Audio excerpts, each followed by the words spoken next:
This podcast is a member of the Voices of Wrestling Podcasting Network. Visit voicesofwrestling.com to hear the rest of our great podcasts, as well as show reviews, columns, opinions, and updates across the world of wrestling.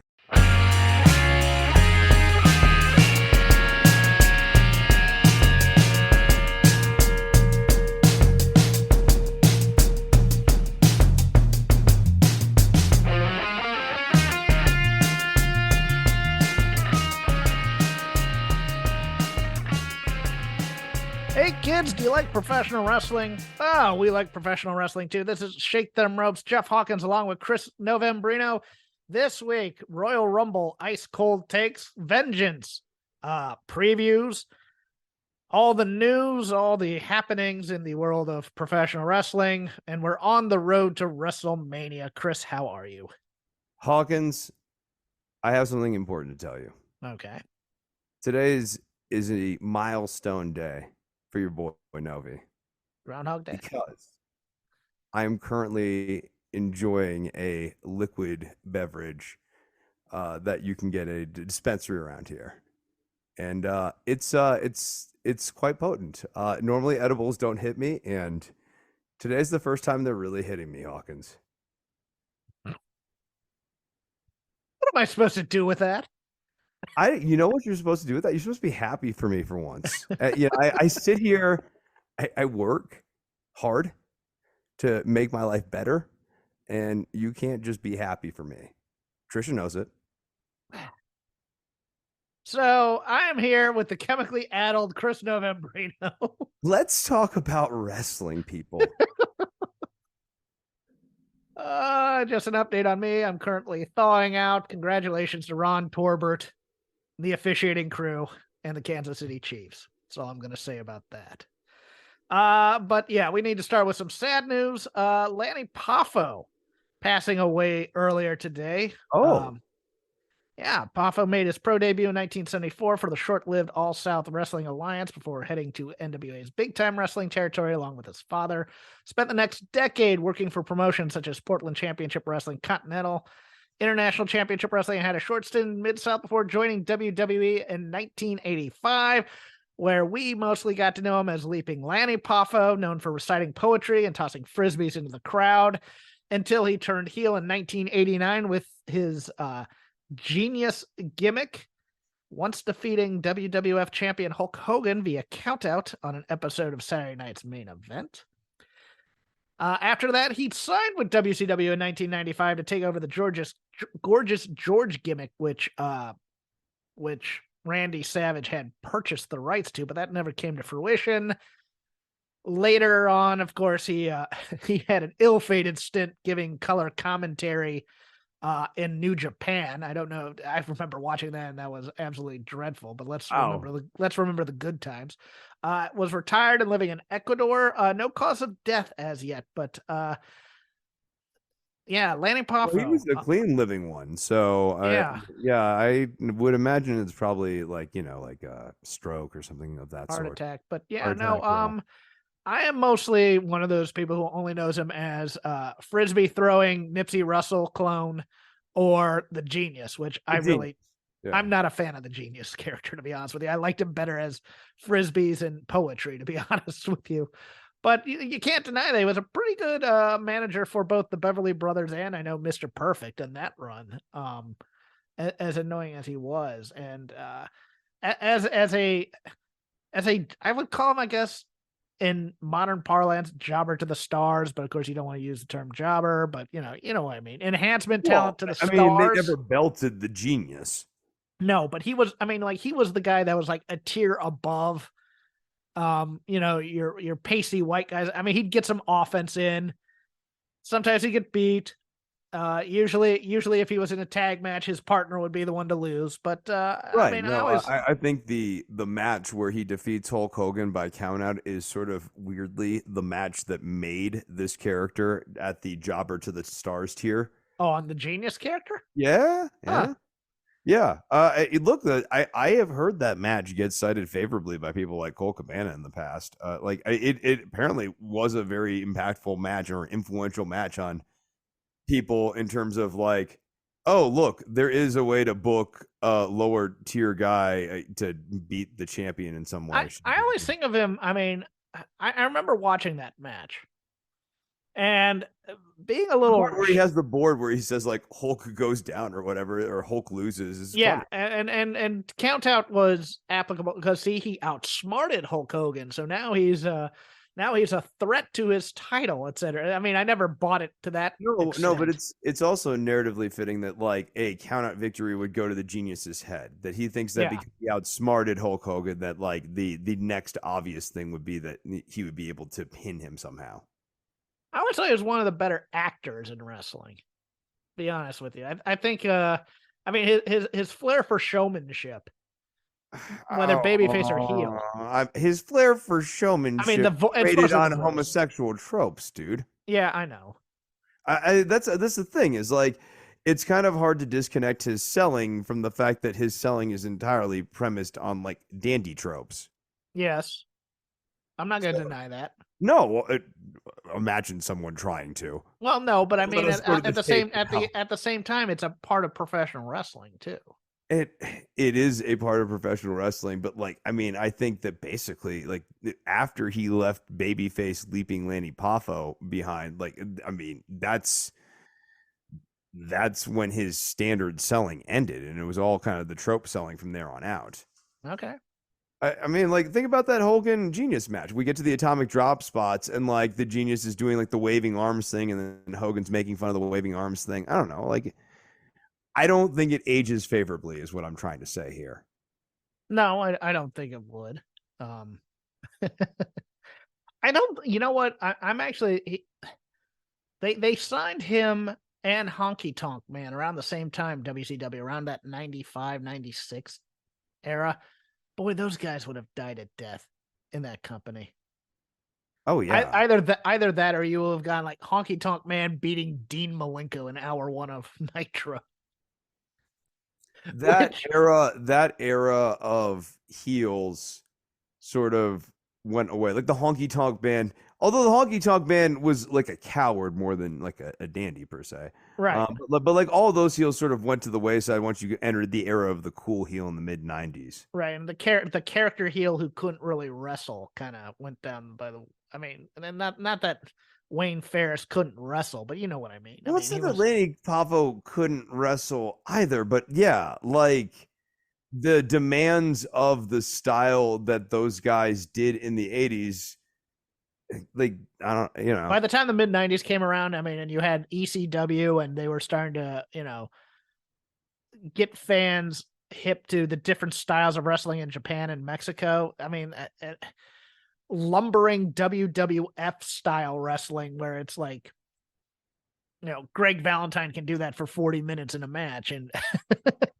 but like, I guess when we're also thinking about Poffo's career, like Poffo, I'm about to say Bobby Eaton, so I want to be really clear that I'm not.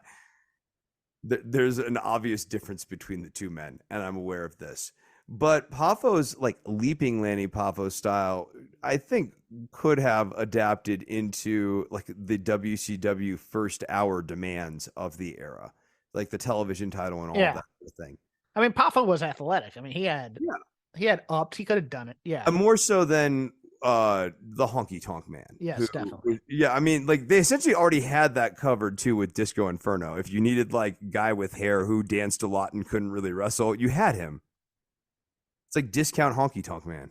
You guys could tag Disco at no. Oh no, Glenn. Oh, trust me. No, I'm just saying he's been active on the Twitter snark of late. Cool. You should find me on Twitter and light me up, baby. Bring it. Ahead of their quarterly investors call Thursday afternoon, WWE released their reports and touted a company best $1.3 billion in net revenue, an increase of 18% year over year. Their operating income also increased to a record $283.8 million, up 11% year over year. WWE raking in the cash, Chris. Good for them. I don't know. Like, it's like tough tosses to me. All right. No, well, This is you know, Great company. if you were on Twitter, I people. could get some feedback on these stories. Yeah, and that would have been really deep if you had gotten at me on Twitter. Oh yeah. There would have been so much more there. AEW house shows set to start in March in Troy, Ohio. There will be meet and greets and whatnot, but I find this an interesting strategy because it could blow up in their face or it could be very, very good. Good, you give some of the younger talent some reps and maybe a main event with main event talent in there. Of late, it's mostly been up to some of the lower tier talents to book themselves in independent shows, et cetera, et cetera. And some have had that drive to do it. Like I know Red Velvet's been doing it of late. I know that, of course, Darby and all the Defy guys like going to Defy, and of course the PWG people like doing that as well. And honestly, as a positive note, I do think house shows and meet and greets and trying to get out there into smaller markets and stuff like that. There's a little bit of a populist company of the people vibe to it. I just don't know if it's economically viable for this company to have house shows and not have necessarily, because I think people are thinking they're going to get a Dynamite or a pay-per-view on the road, and you're not. So I mean, it's one of those things where they're not even really selling out Dynamites all that often. They are occasionally, but it's one of those things where I think, man, it's a risk. It's not going to be happening that often. Like they're not going to be doing it every week and or so. It could theoretically run them afoul of some of the independent organizations that they work with. But I see both good and bad in this. What do you think, Chris? A lot of it is dependent on the economics of this and how big they think these shows need to be. In my mind, these house shows might need to be in the under 500 range. Like you're looking to get like you're booking venues that can, have 500 people. You send out one of your main event talents and you have a show mostly comprised of like your undercard guys going up against some local talents.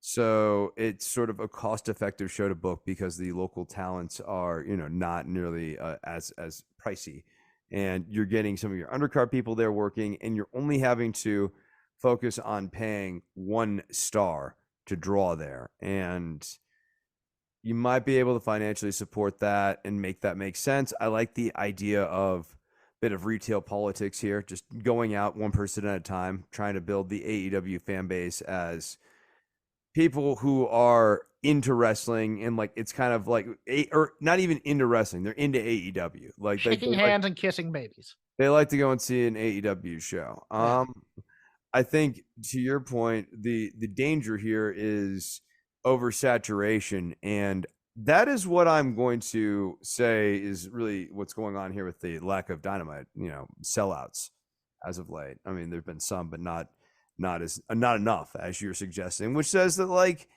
you got to be careful about how much you're punching some of these markets then. Yeah, it's weird because they have a lot of television to fill. They have, they have Dynamite, they have Dark, they have this Ring of Honor show that's going to be coming up soon. They have Rampage and Dynamite and Dark Elevation and Dark. And it feels like it's just they're not using the resources to their benefit. They're just putting product out there.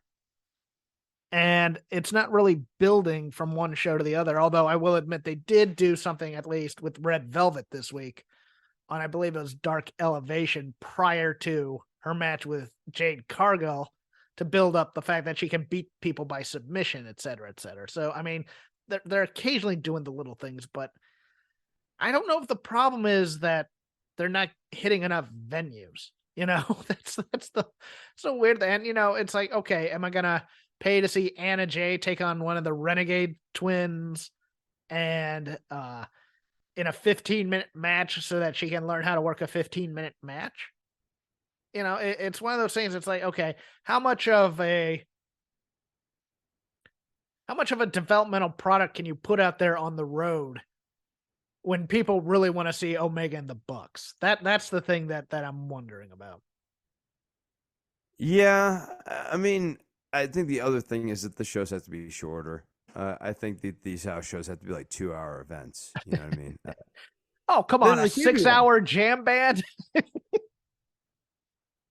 and the string cheese incident will come in and play at halftime. And yeah, they do. Look, the Bucks and Jade Cargill Omega. in a 60-minute Broadway doesn't interest you in any way? I'll put it this way: I don't think the talents that are on the other side of 35 need to necessarily be like making all these house shows. I think this should be like, Yeah, if you're I gonna agree. make Jungle Boy a star or Darby Allin a star, or whoever a star who's under 30, then you have to start utilizing them in that way eventually. Yeah. I don't need a best friends match. I mean, I know they know how to work, and I know they know how to do their match because I watch it every week on Rampage. So yeah, I would agree there. Uh, Jade Cargill, 60-minute Broadway just brought Yeah, tears no, to my let's eyes. let's give her more time. She's getting closer. Let's just let her work this out. Kota Ibushi is now a free agent, as announced by both Kota and New Japan Pro Wrestling. He is signed to work GCW events here in Los Angeles during WrestleMania weekend. Kind of fitting, in my opinion, because I remember, were you at any of those matches in Dallas where Kota Yeah, Ibushi I was saw involved at the Kota Evolve? Ibushi at Kaiju Big Battle. Yeah, Kaiju Big Battle. I was there for, I believe it was the WrestleCon Super Show where he did flips off of a balcony at what was the name of that venue? That venue was on with the awesome brisket nachos. Like a That's all I remember. supercut of his career at some point is going to be a really crazy thing to watch because he's done a lot of really death-defying feats. A lot of people thinking possibly AEW. Some people just thinking he's gonna try and open a school in Japan and just kind of lay low and hit some indie dates here and there. I'm going to go another direction. I think he opens up a knickknack store. What's wrong with what? Yeah. Okay. I think he decides that like it's time to do something else because he's Kota Ibushi and he opens up a knickknack store.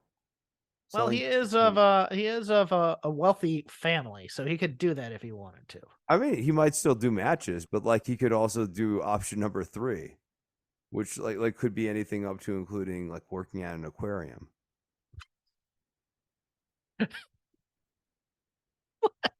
You telling me All right, you Kota need to stop Ibushi- drinking whatever it is you're No, drinking. Kota Ibushi would swim with the dolphins. Are you kidding me? So you think we're gonna see Kota Ibushi at SeaWorld possibly? You sat next to me, Jeffrey, and watched him wrestle. I believe it was like a doll of some sort, whatever it was. You are telling me that man wouldn't swim with dolphins. He'd definitely swim with dolphins. He would definitely swim with dolphins. Is working at an aquarium really that far fetched? I just want you to think about it. Moving Not on. right now. No, I want you to think about it later. Reflect on it, okay? I'm going to try and forget this show as soon as it's done. Raw this week, 2,114,000 viewers. AEW Dynamite, 901,000. NXT, 577,000. Big number for Raw. No football, of course, but also the show after the Royal Rumble. Any quick thoughts on that, or do you want to just go into it? Yeah, like, I mean, the only thought on Raw is that the closing angle of the Royal Rumble was one of the best pieces of business this company has managed to come together in literally years. So if it was under 2 million, I would have been like, if it was at like 1.5, I've been like, damn, really? Because I mean, if that didn't get people talking, I don't know that anything could. It's like the patient is down on the table. So no, I think this is a good, healthy number, and deserved. And that'll take us into our ice cold thoughts on the Royal Rumble, hitting the lazy river of wrestling criticism. I had an interesting experience watching the Royal Rumble because I was watching it in Kansas City. And my brother watched the first hour with me before we went to dinner. It's funny. I went to dinner when Cody came out as number 30 because I go, well, there's your winner. Came back with number 25 or 26 in the Women's Rumble. Came out. So I hit all the good parts with Rhea, Asuka, and Liv Morgan. I thought that those sequences were pretty fun right there. after getting Nia Jax out. Good God, Nia Jax is back. And then, of course, the main event angle. And my brother hasn't watched wrestling in 20 some odd years. He'll still talk about, like, he'll reference 80s wrestlers with his friends and stuff. So I jotted down some notes while watching. Number one, the only two people in the Royal Rumble he knew were Edge and Booker T, which, of course, connection to the Attitude Era. Those would be the only two he expects. He was wondering on the math on Cody Rhodes being Dusty Rhodes' son, because it's like, well, wait a second, is he like 50 or something? No, it's just that Dusty had a kid later in life, which he did not realize.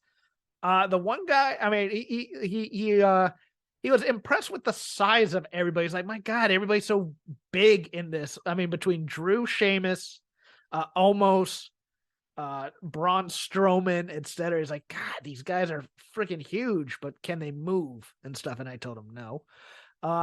And you know what? You want to know who the he did like the Sami Zayn angle at the end. He was like, man, that pop was huge.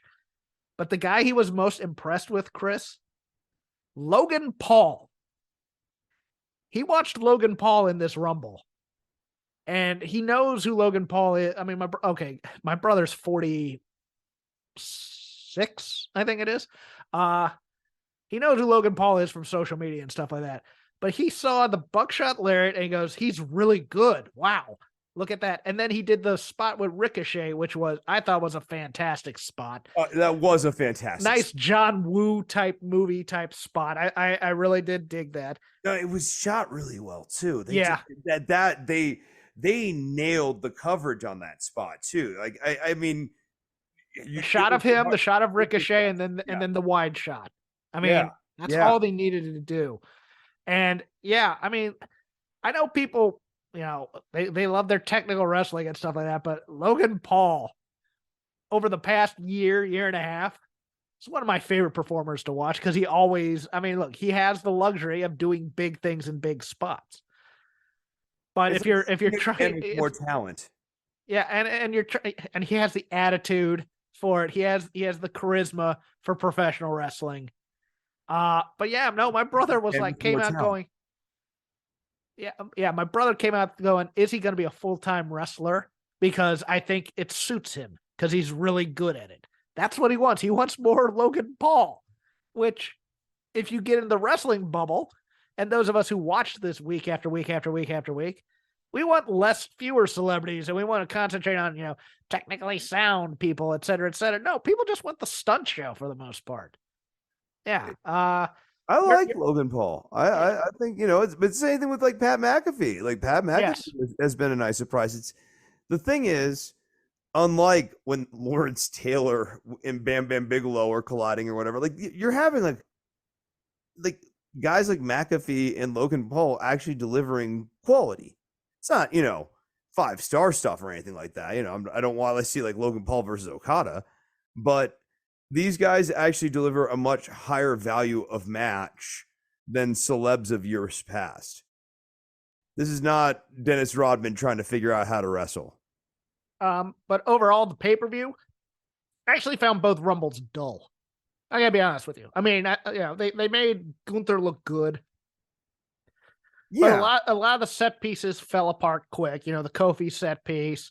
It looked like some guys were just trying to call it in the ring at times. The Women's Rumble, really not a lot to talk about in terms of that. No and big it was surprises. Similarly booked to the Men's Rumble, just like the Iron person wins, the Iron heel wins. Like they were very uninspired bookings. I thought so too. That would be a better term for it, uninspired. I mean, your surprises were Booker and Pat McAfee on commentary. Okay, McAfee was funny. He was funny in a lot of different situations. The Banger Brothers, he kept bringing that up even though they weren't allowed to. No, like, and I mean, the thing is, it's like he always brings out the bad angel in Michael Cole. It's fun. Don't know if Nia Jax is back full time, but that was still. We can only hope. And here's what I'm hoping, Jeff. I want to see Nia Jax and Top Dollar do like a little bit of an intergender. Yeah, you feel me? Maybe she can join Hit Row. and then we can. Oh, I was thinking the bloodline, but okay. Okay, yeah, I guess, but like, hear me out. Top Dollar, Nia Jax, intergender tag team. No, No, don't do that no. to me. Okay, all right. And then, of course, the main event angle, which was tremendous. I mean, even the match with Owens and Reigns was very, very good. But of course, everybody was watching to see Sammy's choice. Sammy hits Roman in the back with a chair. Jey Uso's like, I backed the wrong horse, and now it's on. And that kind of brings me. I'm gonna veer off of the ice cold thoughts. I'll come back to your thoughts if you had any others. Do you? Oh no, I want to. You want to talk about the Rumble, or I'm sorry, the main event. Yeah. Okay, so like on that, I think the best. I mean, that was an excellent angle. We were sort of already kind of covered that, and I can go into length as to why, but I mean, like all the facials and everybody really did a nice job there.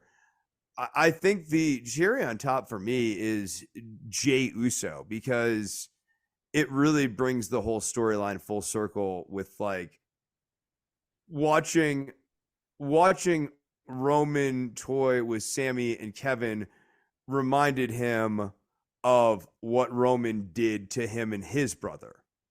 Like, well, I think it's gonna pivot to that. I think Roman is now gonna abuse Jey for covering for Sammy. We're going to circle back. No, it's going to go back full circle to the initial main event Jey Uso angle. Right. Which, no, I like that.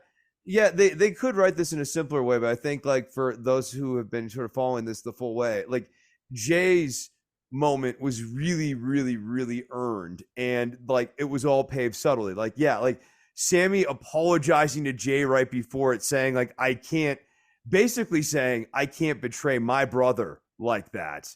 And that really resonating with Jey too. I just think that moment in particular was very strong and was my favorite moment of the whole thing. As for as good as Sammy and Kevin were, the point of Sammy and Kevin was to play in Jay's mind, and like the sort of like the tragedy, and this is why I think like it ends tragically, where Jey like ends up still like being loyal to the bloodline despite all of this, is just that like Jimmy couldn't see it either. You couldn't see it the same way. Like Jimmy couldn't see what was happening with Kevin and Sammy, and what Roman was making Sammy do to Kevin as a grander metaphor for what had happened to them a couple of years back when Roman first put this bloodline thing together. The initial blood that was spilled in the cage. I'm going to go to another lazy river point of mine now, because I want to piggyback off of this. AEW has no angles with this kind of emotional resonance or depth or moving parts whatsoever right now. You couldn't possibly explain an AEW angle like that. No. But on the other hand, with or without a drink. On the other hand, WWE has decided it can only have one of these angles, because everything else has to be camp or over dramatic garbage or whatever it is. What do we attribute that to? Is that because Vince is back? No. I attribute it to WWE style, where it's like the only thing that matters is the main event and everything else can't be.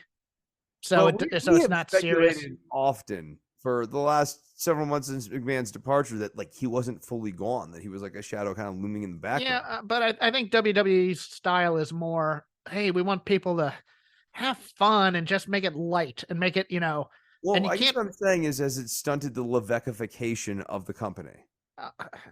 I don't know if Levesque has the instincts. I gotta be honest with you. I think Levesque is. Who you think was like kind of like doing like kind of like who is giving the final say so on the booking patterns right now? Levesque. Okay. But we get to this Bayley Becky interaction on Raw. And I hated this Raw. I hate a lot about this Raw. I thought Cody Rhodes had a very good promo, but other than that, wasn't a lot that I liked on this Raw. But this Becky Bayley promo made me furious, because there is a story there with depth that they could be telling right now. Very, very easily. That Bayley has felt as a part of the, one of the horsewomen to do this entire, get this entire Divas division, into women's wrestling and stuff like that she's been passed over a bit. And she's had to go heel to be taken seriously on the main roster. And then she decided to recruit a couple of people who have also been overlooked on NXT and come up to help, to help change things, etc. Becky's coming out with this unserious man character where she has to play Stone Cold the entire time as opposed to having any emotional connection to her words. And then Bayley brings up the only reason Seth Rollins is your husband is because he knocked you up. And we're failing the Bechdel test. The Bechdel test being, you can't have, if you have a scene with two women. Also, yeah, right. There's that. They have to talk about a man in some ways. Where all Becky had to do was look at Bayley and go, what happened to my friend? And hey, I got to do a main event with Ronda, sure, et cetera, but that never stopped you from being a star and all these things.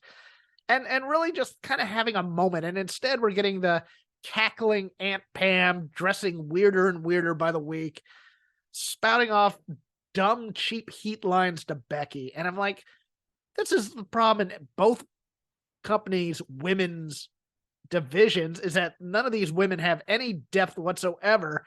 And you can at least see in WWE that they have the potential to be able to do an angle with some depth and moving parts in it. I was like, and neither of these women right now look to be in the main event picture for WrestleMania, which is also interesting in its own right for many, many reasons. But now, did you have the same sour taste in your mouth as I did when watching this? Okay, so circling back to the Bechdel thing, it just arrived into my mind that the problem with that is beyond just the Bechdel thing. It's that the man character is not good. It requires constant overperformance from Becky Lynch all the time. But to have it spotlighted in the most essential way that Becky is a woman deeply undercuts the character kind of to the core. A little bit, yeah. Yeah, you call yourself the man, and yet, it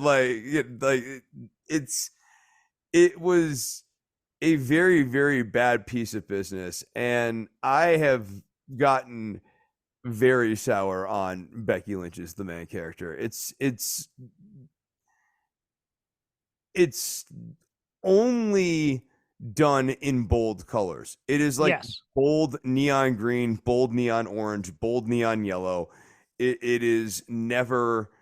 There's no room for any subtlety. Come on out here, you dope! I'm going to tell you. It's like Becky has to swing her hips and kick her legs. It's. Remember when she? It's Conor McGregor. I mean, remember when she first started wrestling and she was doing the Irish last thing and was doing the jig kicks, like she would do a jig and then she'd kick him. It's like that level of overperformance, only done in a Stone Cold character. Yes, I agree, and I hate it. It's really, it's become deeply grating to me, whether babyface or heel. It's just starting to get go away heat. I like her, but I hate the man character. It's not empowering.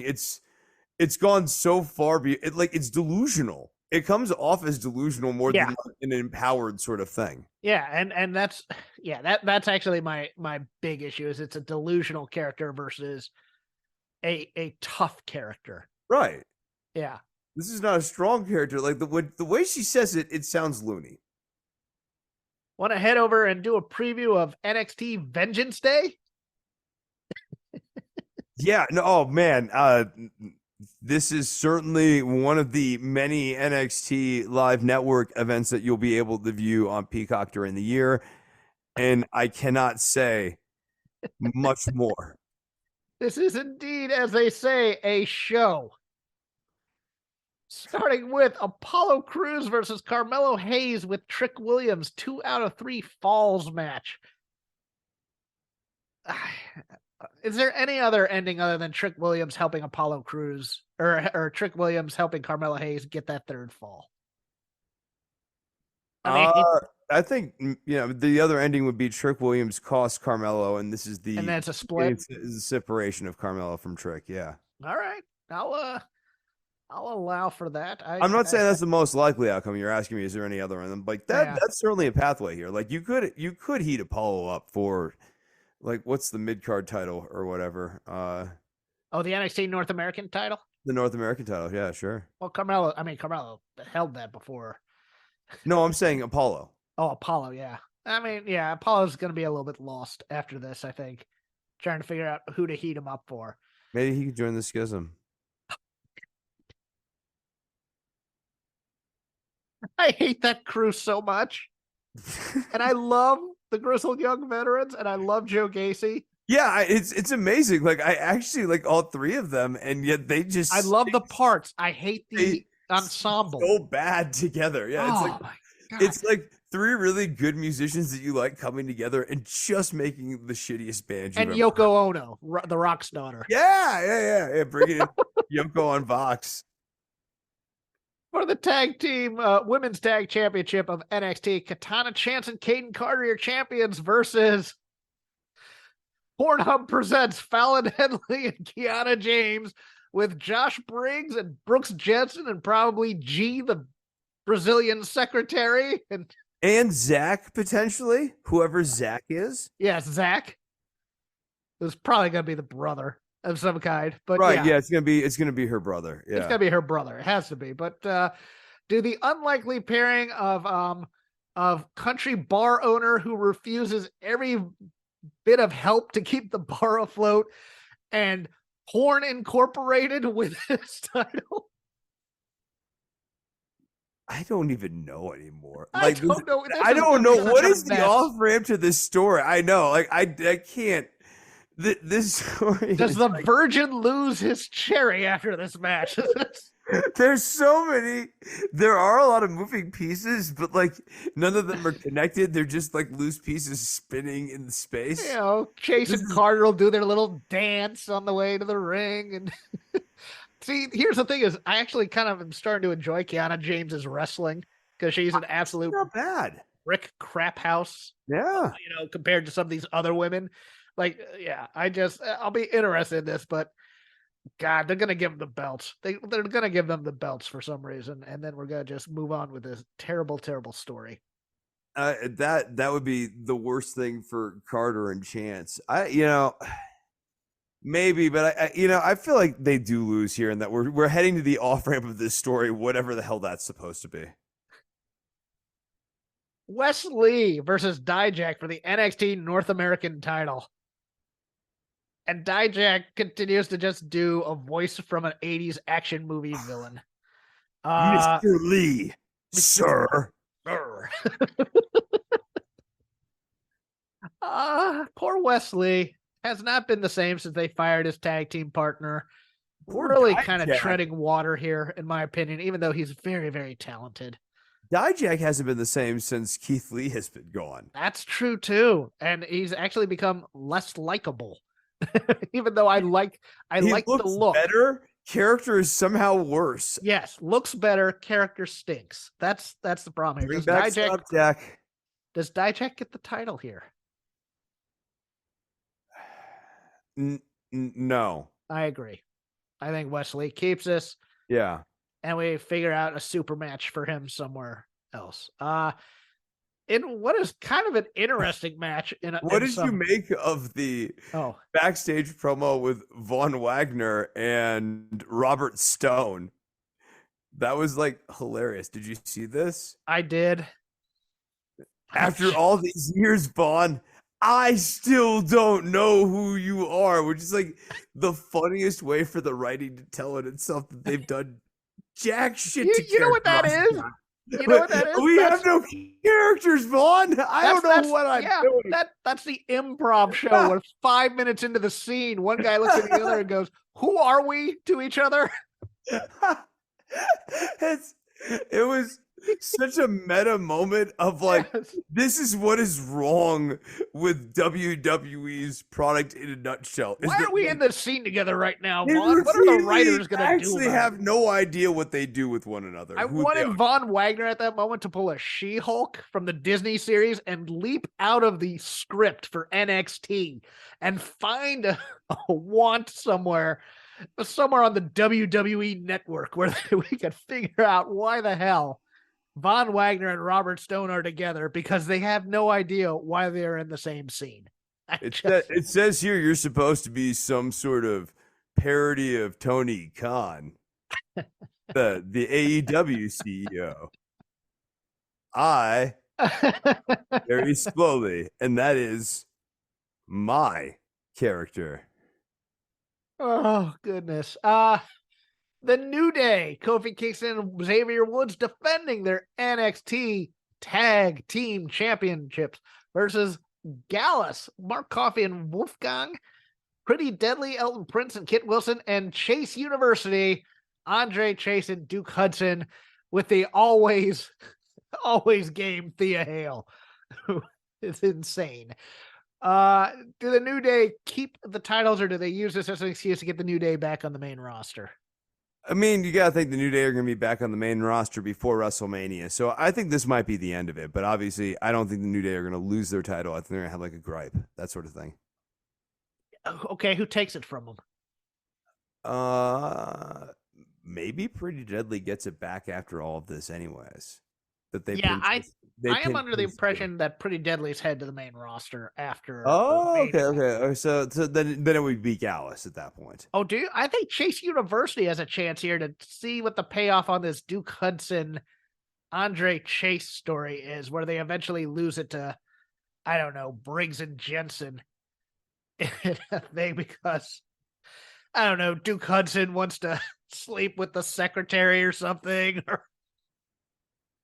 Yeah, well, depending, that Briggs and Jensen cast is pretty large. Yeah, you got a lot of moving parts. I don't know. I think the New Day, they've done their stint in the minors. I'm going Gallus. Gallus isn't a bad team to do it. I think Gallus could use it. Yeah, I think so too. I do like the Coffey Brothers and Wolfgang. I don't know why. Maybe it's just all the UK that I've been watching. For the NXT Women's Championship, a triple threat match between Roxanne Perez, a definitively improved on promos Gigi Dolan, and of course the always solid JC Jane. Is there any ending other than Gigi Dolan and JC Jane bickering and Roxanne stealing a pin? Yeah, I don't think so.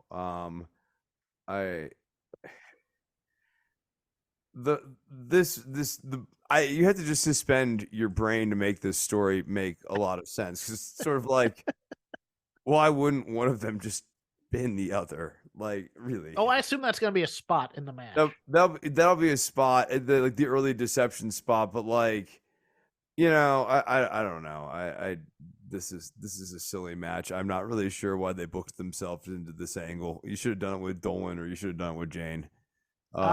Secondary question: did Roxanne Perez get enough in the Royal Rumble? She was out of there pretty quick to quote unquote protect her, but I don't buy it. Yeah. If you're gonna bring her up to the main roster, I don't think they're going to. I think it was just one of those. Hey, we need to fill this out. We put some NXT people in there. I don't know. I mean, I don't think the Rumble is as much of a prestige builder. I agree. Yeah, so I don't know that it matters. And then finally, for your NXT Championship in a steel cage, Braun Breaker versus Grayson Waller. Who you got?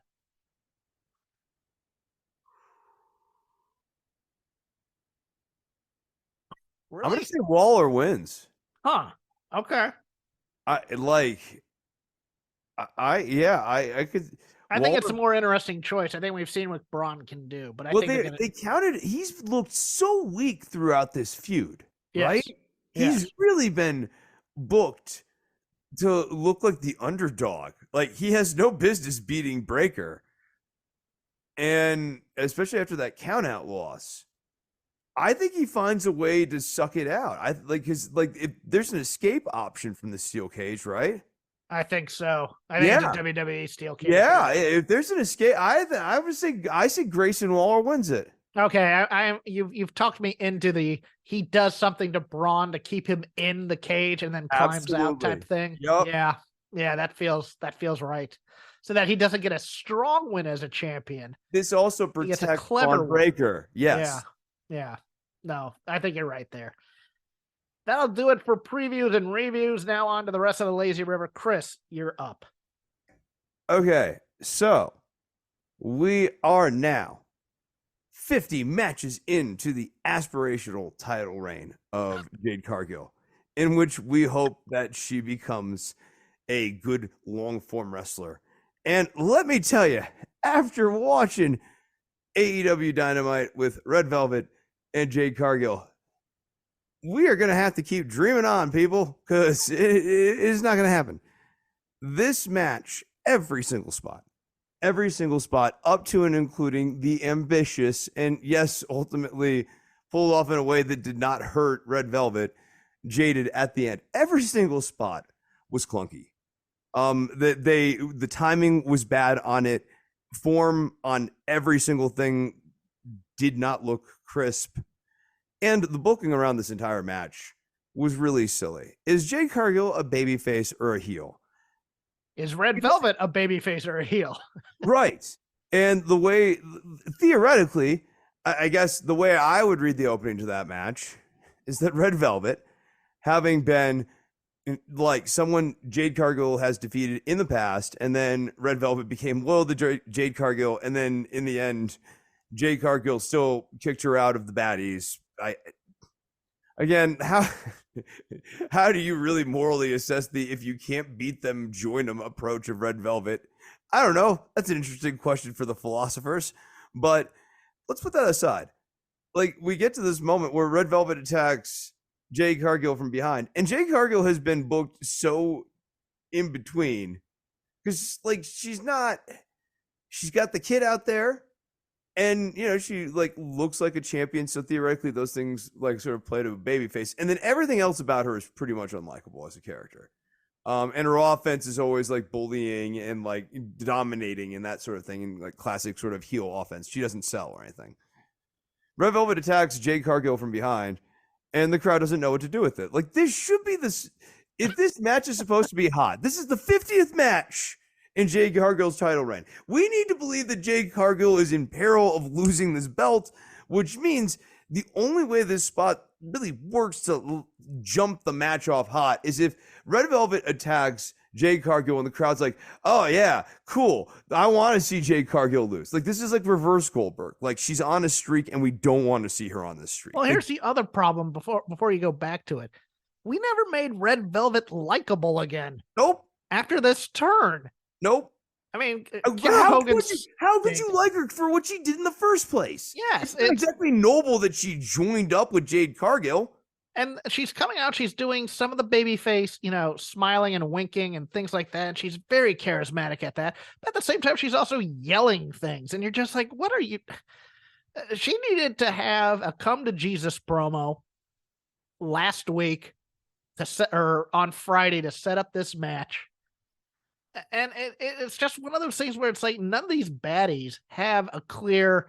I mean, you want to talk shades of gray? They're all literally shades of Layla Gray. Yeah. Here's the story, right? Like, I'm going to give you what the story should be here.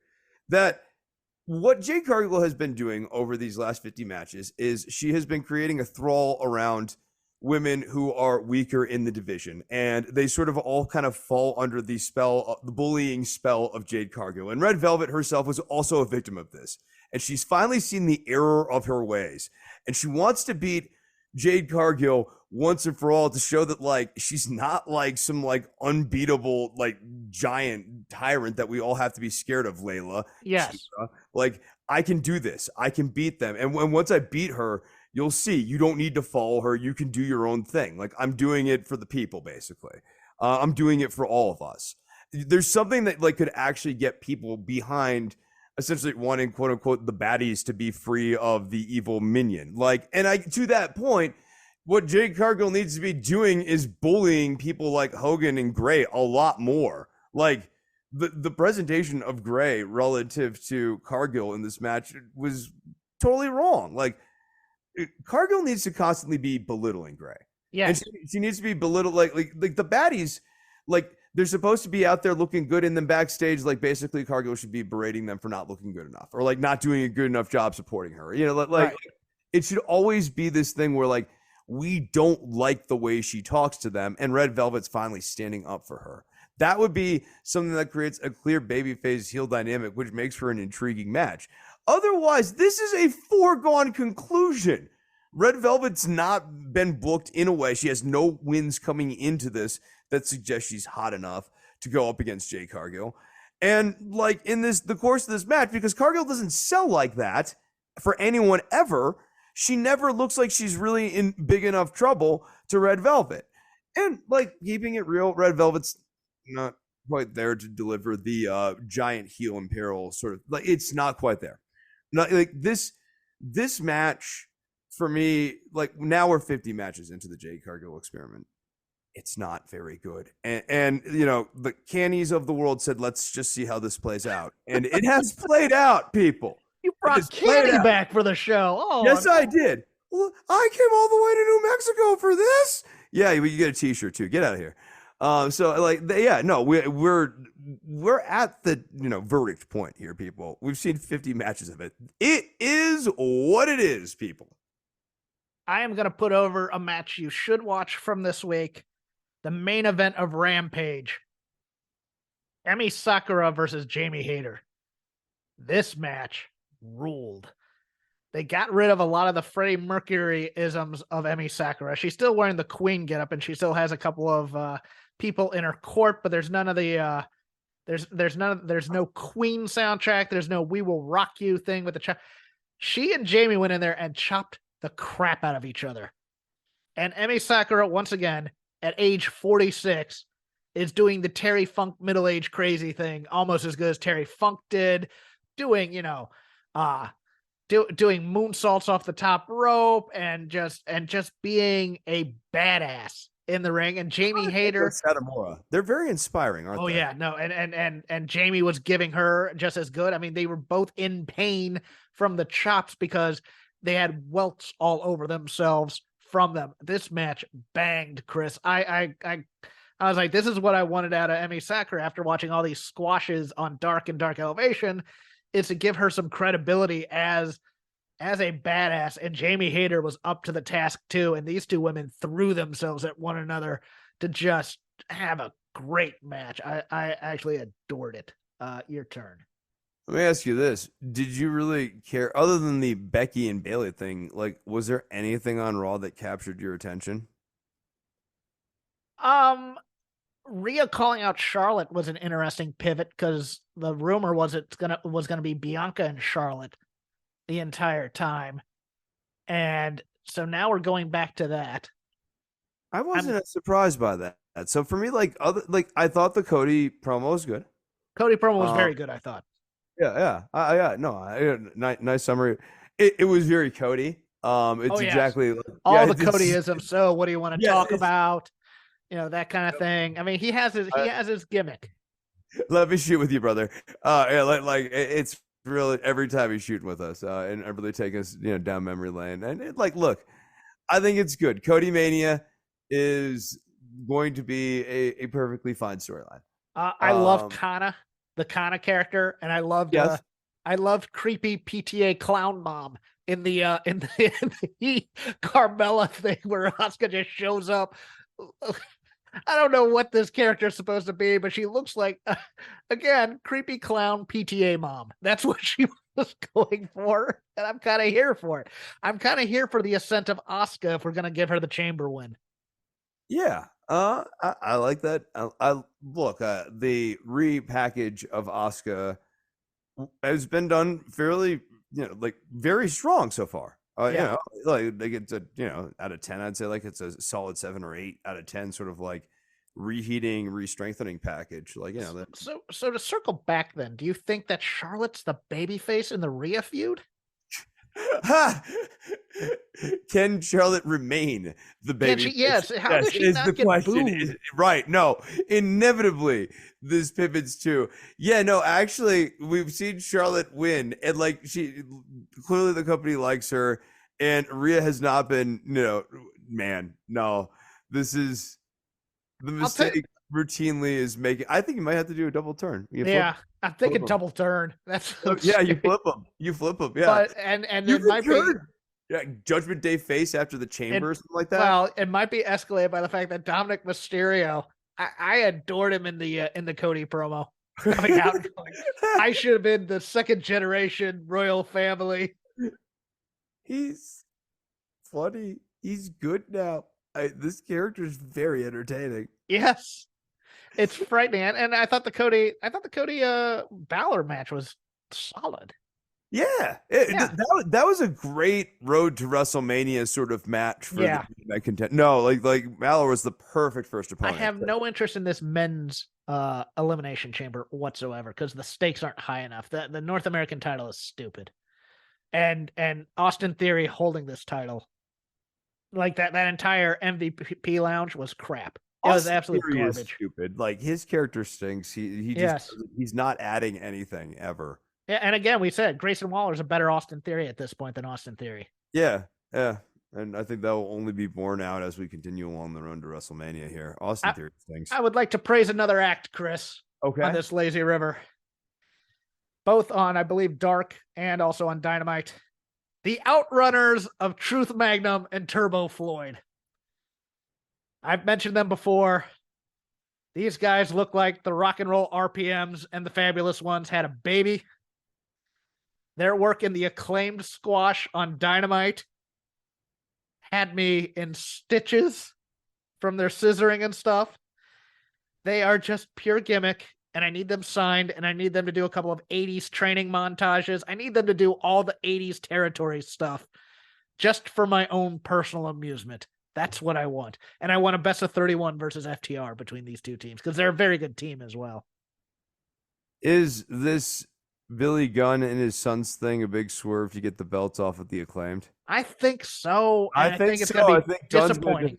This is the betrayal of Billy Gunn. Like Daddy Ass betrays them yet again. We just went through this though. I know. That's like, I mean, I guess maybe you could have the Guns betray their father and like beat down their father and beat down the Acclaimed. Like, I guess you could do it that way and keep the act together. But this has been very, very circular, and whatever this is, I want it to be the end of the road between the Guns and the Acclaimed. There's a possibility they set up another feud. Yuka Sakazaki was offered a spot in the Dark Order on Dark this week, or Dark Elevation, I can't remember which one. If that leads to Yuka and Maki Ito in a feud, I'm kind of here for that, to be honest with you, because I love Yuka Sakazaki. She was adorable in this entire angle. No, your phone? Yeah, those no, don't worry about it. Oh, okay, I won't worry about that. Let me give one quick hit again, and before that, I thought Excalibur absolutely ruined the Thatcher Brian Danielson match by basically saying Timothy Thatcher doesn't care about MJF's money. He's just here for the competition. And I'm like, no, he was hired to break his arm. And look, I know I'm not a fan of this arm storyline. It's getting lost in it. But you don't have an Arn Anderson in there who's in there just trying to hurt a guy. You have Tim Thatcher making his mean faces and kind of doing a little bit of grappling with it. But, you don't have the killers that you think you'd have in here. And I agree. It's one of those things where it's like MJF goes in, berates a heel goes in and has a good match with Brian Danielson. I'm like, I don't want good matches. I want a beatdown of some kind here. Yeah, I just thought that Thatcher's motivations here needed to be clearer. I hated that so quickly after Thatcher loses, we already go to Roosh. I think there needed to be a scene in between here where MJF goes up to Thatcher and treats Thatcher like a piece of crap. Oh, really? Yeah. Okay. No. I know some people want like Thatcher to be like MJF's like, new hired gun or whatever. I think if what we need to show with MJF is that he uses people. Okay. That when you fail him, you get punished. That failure means punishment.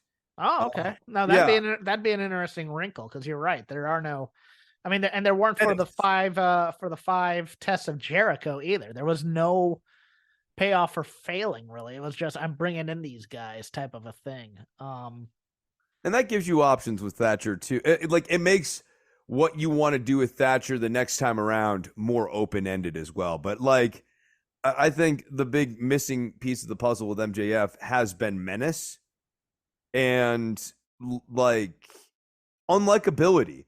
If anything, right now, MJF's bringing us great wrestlers every week, and they're having great matches. Who doesn't like that? That's neat. No, what we need is, if you feel that way, if that's your vibe, baby, then what needs to happen is MJF needs to hurt your great wrestlers afterwards. And you need to hate him for it. He uses them. He's such a piece of crap. You need to like not like this guy. I like this idea because you're absolutely correct. What's happening is Bryan Danielson gets to have great matches with these guys who are supposed to be pieces of crap who are being hired to hurt him. And you need to get back to the fact that, it was a very good match. No, I want people to hate MJF, and I want to be excited for this match coming up type of thing. No, I think you got something there. I like right now he's a dream match promoter. Yes, pretty much. Thank you. It's a Bryan Danielson vanity project or something. It's like, okay, whatever. You're up. Other than that, I'm like, all right, what have we not touched on AEW other than the main event here between Darby and Samoa Joe? I think because that's my last point in my rundown that I have. So then go for it, my man. I liked a lot about this match. In fact, it was the only thing I really liked on Dynamite other than like the backstage view. Because look, I liked the Takeshita match. It was fine. I mean, they were all well worked story, and I kind of like, Moxley and Page wasn't bad. It was just one of those things where I was like, I thought they ran it back too quick, and I wanted to see a fight where a wrestling match broke out type of a thing because of the angle. But I loved Darby coming out in the jacket of thumbtacks. My problem the visual of the jacket of thumbtacks was excellent. Yes, my problem is they didn't tell the story that they needed to tell with Darby Allin. And this belt and this reign did not elevate him in any ways. They did it almost for the cheap pop in Seattle, and they moved on, which is driving me nuts because there was a story here to tell, especially with him taking the title to Japan and having these banger after banger matches. I know Taz hates hearing that, but it's the truth, while he was defending him. And that is that Darby's style is wearing down on him, and eventually he's going to get caught. Now, they said it in passing on the commentary. I am well aware of that. But they didn't tell us the story. And in essence, the story that they did tell is that Darby Allin, whose reckless abandon was there, decided he just wanted to do a vanity spot where he spent 5 minutes tearing apart the ring, and he got beat because he was an idiot. That's the story they told. And you're just like, well, okay, if Darby is one of your pillars, if Darby is a guy that you want to build the foundation of your company on, he needs to be beating Samoa Joe in feuds. He needs to be beating Samoa Joe for this title and to continue to build this team. What's Samoa Joe? 45, 46? Yeah, something like that. Yeah. No, Darby Allin needs to be beating Samoa Joe. And instead, we're just going back to Wardlow and Samoa Joe. Going back to that again, probably to run Hobbs in another three-way between the three of them. So we're just going to have a repeat of that feud. That's what it feels like. Yeah, but Jeff, at least they're having great matches. Yeah.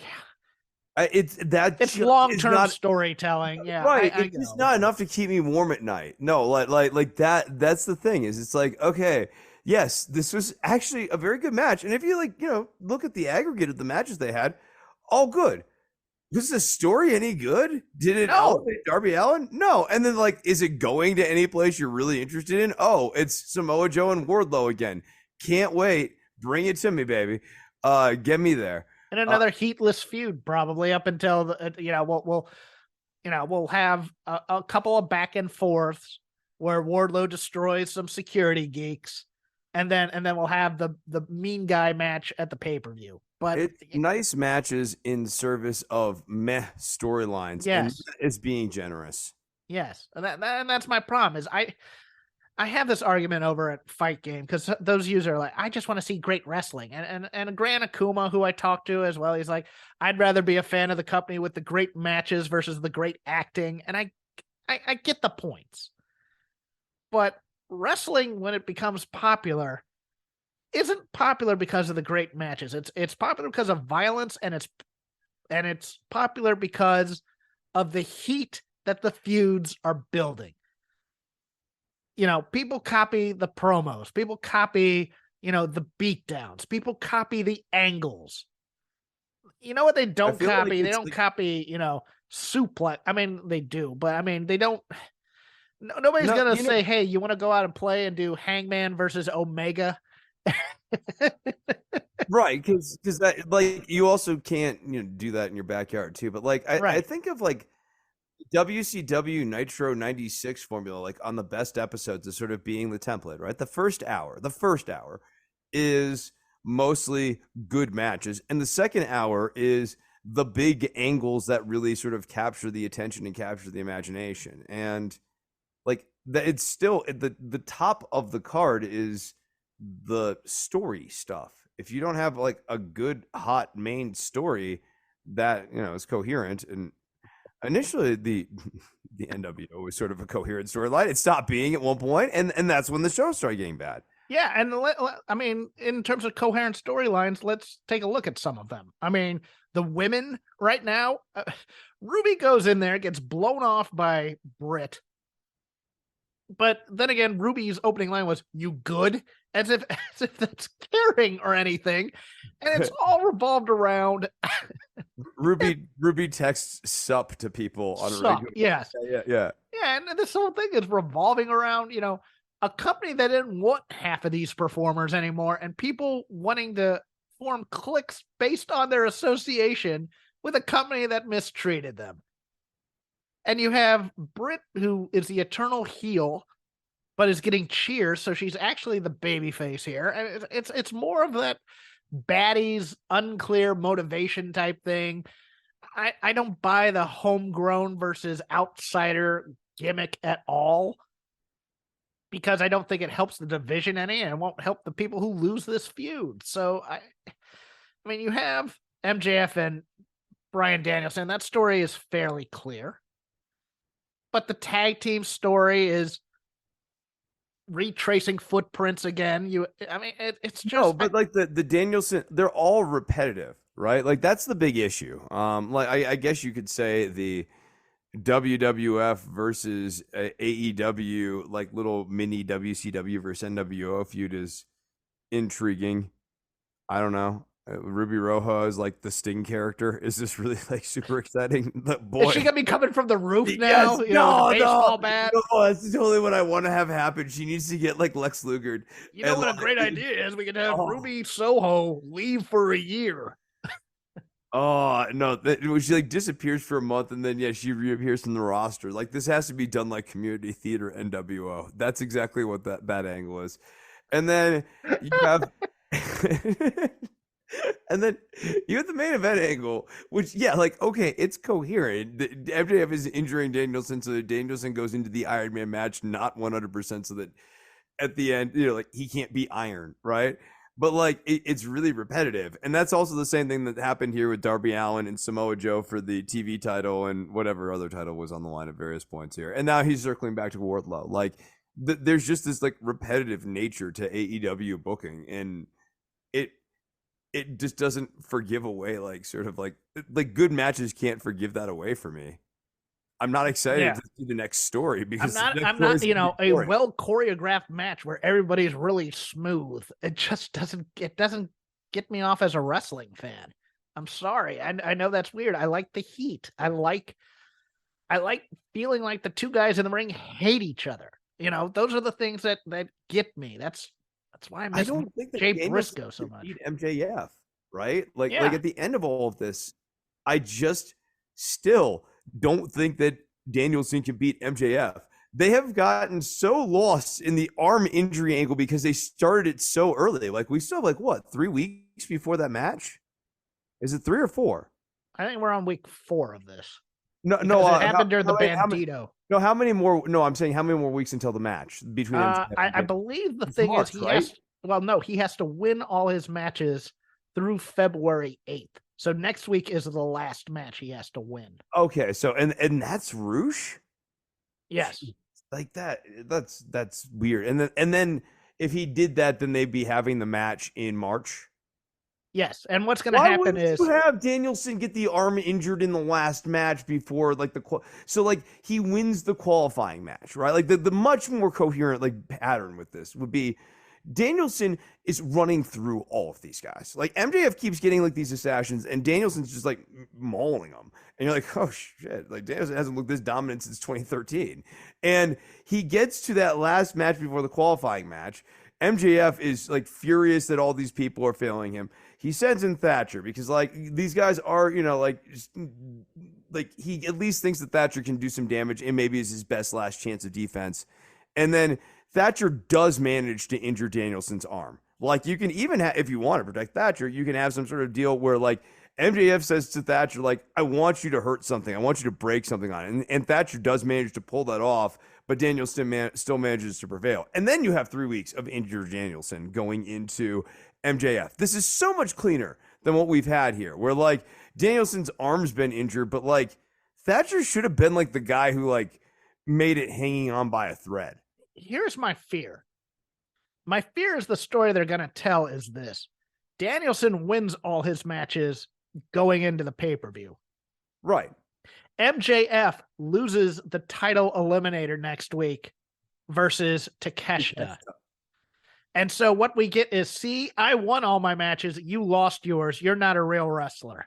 Oh, it's WWE momentum.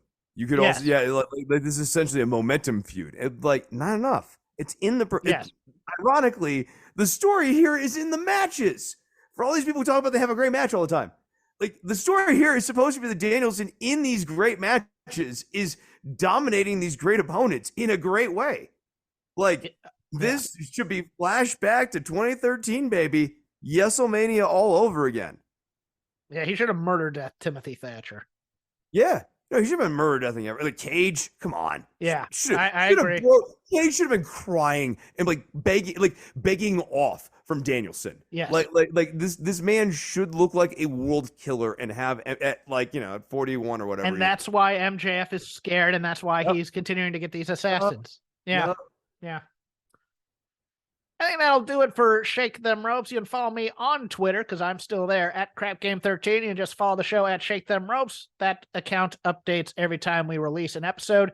Chris is over on the gram doing at Doctor, the word Doctor _Nove, vanity music plugs and, flooring and hats and things like that. I'm proud of my flooring. I'm proud of my cats.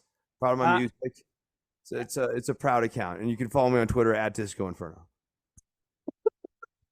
I do another show called The Dynamite Show. It records about 10 minutes after Dynamite goes off the air and uploads about an hour and a half after it goes off the air. We're over at Fight Game Media, patreon.com/FightGameMedia. $5 a month gets you all the shows over there. And we are part of the Voices of Wrestling Broadcasting Network. Shows for every single kind of niche fandom in wrestling. If you're a fan of Music in the Mat with our friend Andrew Rich, the flagship, of course, with Joe and Rich. And we got a lot of Riches in here. And and of course, things like Open the Voice Gate, Days of Thunder, covering the WCW Thunder Days, etc., etc. Encourage all of you to give them a listen on all your podcasting networks everywhere. Chris also has ways to make money in a side hustle. He's going to tell you about them now. Yeah, you want to like learn guitar or bass or drums? Do you? Well, you can. I can teach you. You can go into the Instagram Dr. DOCTOR _NOV, and I'll teach you how to play music. You too can play guitar. Is that it?